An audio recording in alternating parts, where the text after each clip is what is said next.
Hi friends, welcome to Sangeetha சமையல். சங்கீதா சமையலில் என்ன பார்க்க போகிறீங்கன்னா, இன்றைக்கி க்ளீனிங் டிப்ஸு, கிச்சன் டிப்ஸு, யூஸ்ஃபுல்லான எல்லாருக்கும் பயன்படக்கூடிய hair dye, instant hair dye tips தான் நம்ம பார்க்க போகிறோம். வீடியோவை ஸ்கிப் பண்ணாமல் முழுமையாக பாருங்கள். இப்போ தான் ஃபஸ்ட் டைம் என் வீடியோ பார்க்குறீங்கன்னா சப்ஸ்கிரைப் பண்ணிக்கோங்க. பக்கத்தில் இருக்கிற பெல் ஐக்கானையும் கிளிக் பண்ணி வச்சுக்கோங்க. அப்போ தான் நான் போகிற வீடியோலாம் உங்களுக்கு நோட்டிஃபிகேஷனில் வரும். நிறைய பேர் சப்ஸ்கிரைப் பண்ணாமல் தான் பார்க்குறீங்க. சப்ஸ்கிரைப் பண்ணிவிட்டு பாருங்கள். அப்போ தான் நானும் அடுத்தடுத்து வீடியோ போடுறதுக்கு ஒரு மோட்டிவேஷன் நல்லாயிருக்கும். இப்போ வாங்க வீடியோக்குள்ளே போகலாம். ஃபஸ்ட்டு டிப்ஸ் என்னென்னு பார்த்தீங்க அப்படின்னா, நம்ம ரெகுலராக குழந்தைங்க ஸ்கூல் போயிட்டு வந்தாங்கன்னா ஏதாவது ஒரு ஸ்நாக்ஸ் கேட்பாங்க. அதுக்கு நம்ம ரெகுலராக நம்ம வீட்டில் தினசரி நம்ம இட்லிக்கு மாவு அரைச்சி வைப்போம். அந்த மாதிரி மாவு அரைச்சி வைக்கும்போது அதில் இருந்து 1 கப் மாவு எடுத்து வச்சுக்கோங்க. உளுந்து மாவு, அரிசி மாவு ரெண்டும் மிக்ஸ் பண்ணி வச்சுக்கோங்க. அதில் நம்ம என்னென்ன பொருள் ஆட் பண்ணுறோம், ரொம்ப சிம்பிளாக ஈஸியாக ஒரு 5 நிமிஷத்தில் நம்ம சூப்பரான கிறிஸ்பியான நம்ம போண்டா ரெடி பண்ணி வச்சிடலாம்.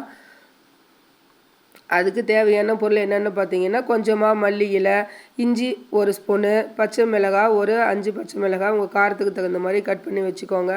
அது கூட நல்லா கொழுந்து இலைகளாக கருவேப்பிலை இலை, கொஞ்சம் ஆனியன், இவ்வளோ தான் ஃப்ரெண்ட்ஸ். இதை எல்லாம் கட் பண்ணி போட்டு நல்லா போண்டா மாவு பதத்துக்கு நீங்கள் பிசைஞ்சு எடுத்துக்கோங்க. எடுத்துகிட்டு ஆயில் ஹீட் பண்ணி நீங்கள் பொரித்து எடுத்திங்கன்னா சூப்பரான ஸ்நாக்ஸ் ரெடி. நல்ல ஹெல்த்தியான ரெசிபியும் கூட. இதில் நீங்கள் வடை கூட நீங்கள் போடலாம். நான் இன்றைக்கி போண்டா தான் நான் போட்டிருக்கேன். வடை போடுற மாதிரி இருந்தால் இன்னும் கொஞ்சம் கெட்டியாக நீங்கள் பிசைஞ்சு எடுத்துக்கோங்க. ஆயில் ஹீட் ஆகிடுச்சு, நல்லா ஆவி வருது பாருங்கள். நல்லா கை வச்சு பார்த்தீங்கன்னா ஆயில் நல்லா கை ஹீட் ஆனால் நல்லா சூடு ஏறிடுச்சுன்னு அர்த்தம். இப்போ நம்ம கலக்கி வச்சுருக்க போண்டாவை போட்டு எடுத்துக்கலாம். மாவை நான் போட்டுட்டேன். நல்லா சூப்பராக ஒரு 5 நிமிஷத்தில் நம்ம செஞ்சு எடுத்துடலாம். டெய்லியும் ஒரு நாளைக்கு குழந்தைங்களுக்கு ஸ்நாக்ஸாக போண்டா இல்லை சுண்டல் வகை, பயிறு வகை இதெல்லாம் ரெகுலராக ஒவ்வொரு ஸ்நாக்ஸாக நீங்கள் குழந்தைங்களுக்கு கொடுத்தீங்கன்னா ரொம்ப ஹெல்த்தியாகவும் இருக்கும், ஆரோக்கியமாகவும் இருக்கும். இதுலேயே கொஞ்சமாக கருவேப்பிலை பொரித்து நீங்கள் ஆட் பண்ணிக்கோங்க. இது கூட தொட்டுக்க தேங்காய் சட்னி அரைச்சி கொடுத்து பாருங்கள். செம்ம டேஸ்ட்டாக இருக்கும் ஃப்ரெண்ட்ஸ். ட்ரை பண்ணி பாருங்கள். ட்ரை பண்ணி பார்த்துட்டு இந்த ரெசிபி எப்படி இருந்தது அப்படின்னு சொல்லி கமெண்டில் சொல்லுங்கள். இந்த டிப்ஸ் பிடிச்சிருந்தா உங்கள் ஃப்ரெண்ட்ஸுக்கும் ஃபேமிலி மெம்பர்ஸ்க்கும் ஷேர் பண்ணி சப்போர்ட் பண்ணுங்கள் ஃப்ரெண்ட்ஸ். நிறைய டிப்ஸ் வீடியோ என்னோடய சேனலில் போட்டிருக்கேன். நீங்கள் டைம் இருக்கும்போது போய் பாருங்கள். ரொம்ப சூப்பராக இருந்தது. நாங்கள் அடிக்கடி வீட்டில் இதை தான் செய்வோம். நம்ம கடைகள் எல்லாம் காசு கொடுத்து கடலை மாவு, பஜ்ஜி மாவுலாம் நீங்கள் வாங்கி கொடுக்காதீங்க. கடலை மாவும் வீட்லேயே ஹெல்த்தியாக பருப்பு வாங்கி நீங்கள் அரைச்சி செஞ்சு சாப்பிடுங்க. இப்போ நெக்ஸ்ட் டிப்பு என்னென்னு பார்க்கலாம். நம்ம முட்டையெல்லாம் நம்ம வேக வைக்கும்போது முட்டை வேக வச்சுட்டு நம்ம எடுத்து தோல் உரிச்சோம்னா தோல் முட்டையிலே ஒட்டிட்டு வரும். அந்த மாதிரிலாம் வராமல் இருக்கிறதுக்கு புது முட்டையாக இருந்தாலும் ஈஸியாக நம்ம தோல் ரிமூவ் பண்ணிடலாம்.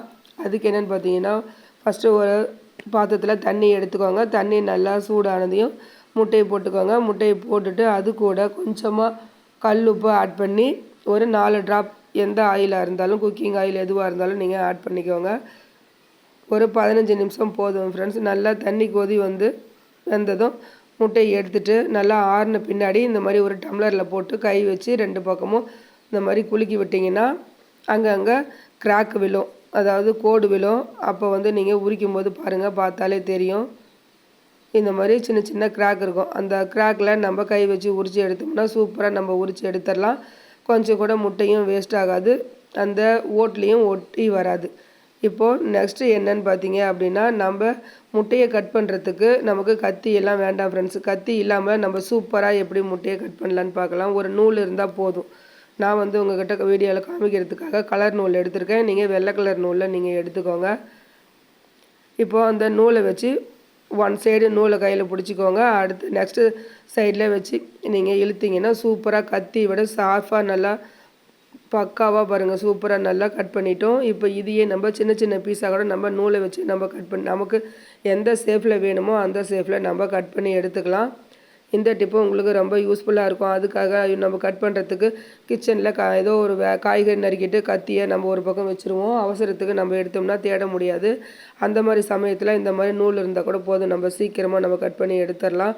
இந்த டிப்பும் உங்களுக்கு ரொம்ப யூஸ்ஃபுல்லாக இருக்கும்னு நினைக்கிறேன். யூஸ்ஃபுல்லாக இருக்கும்னு நினச்சிங்கன்னா இந்த டிப்புக்கு ஒரு லைக் பண்ணி ஷேர் பண்ணுங்கள் ஃப்ரெண்ட்ஸ். நம்மக்கிட்ட என்ன பொருள் இருக்கோ அதை வச்சு நம்ம ஈஸியாக நம்ம கட் பண்ணி எடுத்துடலாம். நெக்ஸ்ட்டு வந்து நான் டீ வச்சுருந்தேன். அந்த பாத்திரம் நல்லா வந்து மறந்துட்டு விட்டுட்டேன். நல்லா கருகி போச்சு.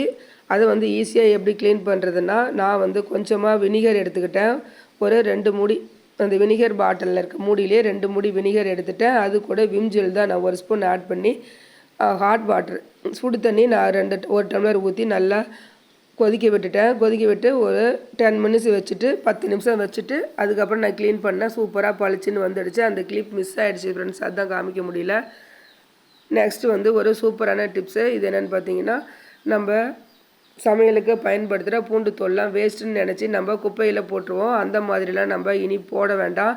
அந்த மாதிரி போடாமல் நம்ம யூஸ்ஃபுல்லாக ஒரு இன்ஸ்டன்ட் ஹேர் டே தான் நம்ம ப்ரிப்பேர் பண்ண போகிறோம்.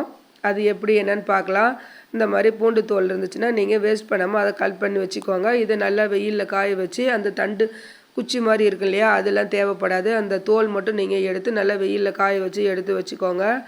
உங்கள் தலைக்கு எவ்வளோ தேவையோ அந்த அளவுக்கு நீங்கள் எடுத்தால் கூட போதும். எக்ஸ்ட்ரா நீங்கள் ஸ்டோர் பண்ணி வைக்கிற மாதிரி இருந்தால் நீங்கள் அதிகமாக கூட நீங்கள் எடுத்து நல்லா ப்ரிப்பேர் பண்ணி வச்சுக்கோங்க. எனக்கு இது போதும், அதனால் நான் கம்மியாக தான் நான் எடுத்திருக்கேன். இப்போ ஒரு இரும்பு வாணலி எடுத்துக்கோங்க. ஏன்னா நம்ம எப்போவுமே டை ப்ரிப்பேர் பண்ணும்போது இரும்பு கடாய் தான் நம்ம யூஸ் பண்ணணும். நான்ஸ்டிக்கோ சில்வரோ அலுமினியமோ நம்ம பயன்படுத்தக்கூடாது. இரும்பு இல்லாத பட்சத்தில் வெயிட்டான பாத்திரம் பயன்படுத்திக்கோங்க. பெரும்பாலும் நம்ம இரும்பு பாத்திரம் பயன்படுத்தும் போது தான் இதனோட பெனிஃபிட் வந்து நமக்கு முழுமையாக கிடைக்கும். அதனால தான் சொல்கிறேன். இப்போது நல்லா ஸ்டவ் ஆன் பண்ணி ஃபுல் ஃப்ளேம் வேகமாக வச்சுக்கோங்க. வேகமாக வச்சுட்டு இந்த பூண்டு தோலை நம்ம ஆட் பண்ண உடனே நல்லா ஃப்ரை பண்ண ஆரம்பிச்சிடுங்க. நல்லா இந்த பூண்டு தோல் வந்து நல்ல கலர் சேஞ்ச் ஆகி நல்லா பிளாக்காக மாறி வரணும். அந்த அளவுக்கு நல்லா ஃப்ரை பண்ணி எடுத்துக்கோங்க. இது கூட நம்ம வேறு எந்த பொருளும் நம்ம ஆட் பண்ண போகிறதில்ல. ஒன்லி 2 இன்க்ரீடியன்ட்ஸ் மட்டும்தான் நம்ம ஆட் பண்ண போகிறோம். ரொம்ப சூப்பரான ரிசல்ட் கிடைக்கும். நீங்கள் ட்ரை பண்ணி பாருங்கள். நல்லா இதனோட வாசனை நல்லா சூப்பராக இருக்கும். நம்ம ஜலதோஷம் தலைவலி இருக்கிறவங்க எல்லாருமே இந்த வாசனையை முகந்து பார்த்தாலே நல்லா அந்த தொந்தரவு குறையும். எனக்கு கொஞ்சம் பரவாயில்லை. எஸ்டர்டே நான் இந்த மாதிரி தான் நான் பண்ணினேன். இப்போ வந்து பாருங்கள் நல்லா கருகிடுச்சு. இப்போ வந்து ஒரு இடிக்கல்லோ இல்லை நீங்கள் பருப்பு கடையிற மத்தோ இருந்தால் எடுத்து இந்த மாதிரி நல்லா நுணுக்கி விட்டுருங்க. இல்லைன்னா நீங்கள் மிக்ஸி ஜாரில் மாற்றி கூட நீங்கள் பொடி பண்ணி எடுத்துக்கலாம். நான் மிக்ஸி ஜாரில் தான் பொடி பண்ணி எடுத்துட்டேன். நல்லா ஃபைன் பவுடராக நீங்கள் பொடிச்சு நீங்கள் எடுத்துக்கோங்க. அப்படி ஃபைன் பவுடராக உங்களால் பொடிக்க முடியல அப்படிங்கிற பட்சத்தில் ஒரு மிக்சியில் போட்டு நீங்கள் அரைச்சிட்டு ஜன்னி வச்சு நல்லா ஜலிச்சு எடுத்துக்கோங்க. நமக்கு ஃபைன் பவுடர் தான் தேவை. இல்லைன்னா கொஞ்சம் கொரகொரப்பாக இருக்கும். அதுக்காக தான் எனக்கு ஃபைன் பவுடராக கிடச்சிது. அதனால் நான் வந்து ஜலிக்கலை. இப்போ பாருங்கள் கையில் தான் நான் தள்ளி விட்டேன். எவ்வளோ சூப்பராக நல்லா பிளாக்காக பிடிச்சிருக்கு பாருங்கள். ஒன்லி வெறும் பூண்டு தோல் மட்டும்தான் நல்லா பிளாக்காக இருக்குது. இப்போ நம்ம இது கூட கோகனட் ஆயிலோ இல்லை ஆமணக்கு ஆயிலோ எது இருந்தாலும் நீங்கள் ஆட் பண்ணிக்கோங்க. ஆமணக்கு ஆயில் நீங்கள் ஆட் பண்ணும்போது நல்ல குளிர்ச்சியாக இருக்கும். சளி தொந்தரவு இருக்கிறவங்க அந்த மாதிரி ஆமணக்கு ஆயில் நீங்கள் ஆட் பண்ணி நீங்கள் ஹேரில் அப்ளை பண்ணிங்கன்னா அதிகப்படுத்தும் உடம்பு கூலிங் ஆகி. அதனால் நீங்கள் தேங்காய் எண்ணெய் கூட நீங்கள் ஊற்றி அப்ளை பண்ணிக்கோங்க. அதிகமாக ஆயில் விடக்கூடாது. நம்ம ஹேருக்கு டை அப்ளை பண்ணும்போது எந்த கன்சிஸ்டன்சியில் நம்ம அப்ளை பண்ணுவோமோ அந்த அளவுக்கு நீங்கள் ஆயில் கொஞ்சமாக ஊற்றி நீங்கள் அப்ளை பண்ணிக்கோங்க. இப்போ நம்ம வெளியில் போகிறோம் ஒரு ஃபங்க்ஷனுக்கு திடீர்னு அப்படின்னா அங்கங்கே வெள்ளை முடி இருந்தால் நமக்கு கஷ்டமாக இருக்கும். அப்போ வந்து நீங்கள் தலை வாரிட்டு கூட இந்த ஹேர் டேயை நீங்கள் அங்கங்கே டச்சப் பண்ணி விட்டுட்டு கூட நீங்கள் போகலாம். சூப்பராக இருக்கும். நீங்கள் அப்படி ஹேர் டே அப்ளை பண்ண மாதிரியே தெரியாது. ஆனால் இது வந்து நார்மல் வாஷ் தான் ஃப்ரெண்ட்ஸ் பண்ணணும். நீங்கள் ஷாம்பு சிகக்காய் போட்டு நீங்கள் வாஷ் பண்ணிவிட்டு நீங்கள் சொன்னது பொய் இது வந்து போயிடுச்சு அப்படின்லாம் நீங்கள் சொல்லாதீங்க. தொடர்ந்து நீங்கள் இந்த மாதிரி பண்ணிக்கிட்டு வரும்போது உங்களுக்கு நல்ல ஒரு ரிசல்ட் கிடைக்கும். கண்டினியூவாக நீங்கள் வாரம் 2-3 டைம் நீங்கள் இந்த மாதிரி நீங்கள் கண்டினியூ பண்ணிட்டு வாங்க. நார்மல் வாஷ் தான் பண்ணணும். ஷாம்பு வாஷ் பண்ணக்கூடாது. ஒரு 2 நாள் நார்மல் வாஷ் பண்ணிவிட்டு அதுக்கப்புறமா நீங்கள் ஷாம்பு போட்டு கூட நீங்கள் வாஷ் பண்ணிக்கலாம். கண்டிப்பாக ஃபுல்லாக போகாது. நீங்கள் நார்மல் ஷாம்பு போட்டு வாஷ் பண்ணாலும் கொஞ்சம் போகும். ட்ரை பண்ணி பாருங்கள். நமக்கு இன்ஸ்டண்ட்டாக நம்ம முடி பிளாக் ஆகணும் அப்படிங்கிற பட்சத்தில் நம்ம கெமிக்கல் எதுவும் ஆட் பண்ணாமல் நம்ம இந்த மாதிரி நம்ம யூஸ் பண்ணும்போது நமக்கு எந்த ஒரு சைடு எஃபெக்ட்டும் வராது. சின்னவங்க முதல் பெரியவங்க வரை எல்லாருமே இந்த இன்ஸ்டன்ட் ஹேர் டையை பயன்படுத்தலாம். பார்க்கும்போதே பாருங்கள், கலர் நான் கையில் கூட அப்ளை பண்ணி காமிக்கிறேன். எவ்வளோ பிளாக்காக இருக்குது பாருங்கள். நம்மளோட கைகள்லேயே இந்த அளவுக்கு பிளாக்காக பிடிக்கும்போது நம்ம ஹேரில் எப்படி இருக்கும், நல்ல பிளாக்காக ஒட்டிக்கும். இப்போல்லாம் சின்ன சின்ன பசங்கள்லேருந்து எல்லாத்துக்குமே இளநரை வருது. சின்ன குழந்தைங்களுக்கெல்லாம் லேப்டாப்பு, சிஸ்டம், மொபைல் இதெல்லாம் யூஸ் பண்ணுறதுனால நிறைய டென்ஷன் ஆகுறாங்க. அந்த டென்ஷன் ஆகிறதுனால இந்த மாதிரி இளநரையெல்லாம் வருது. அந்த மாதிரி இருக்கிற பசங்களுக்கு இந்த மாதிரி நீங்கள் செஞ்சு கொடுங்க.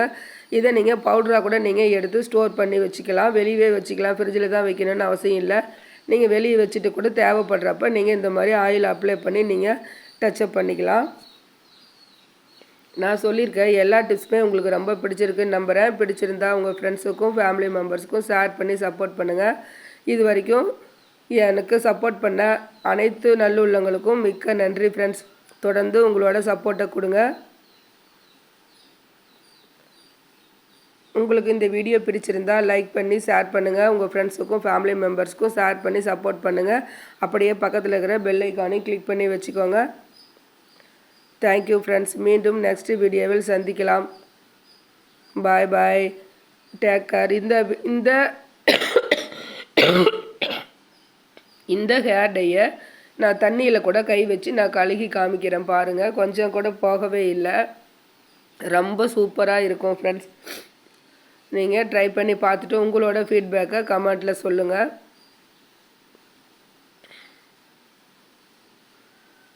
மீண்டும் நெக்ஸ்ட் ஒரு இன்ட்ரெஸ்டிங்கான வீடியோவில் சந்திக்கலாம். அது வரைக்கும் பாய் ஃப்ரெண்ட்ஸ்.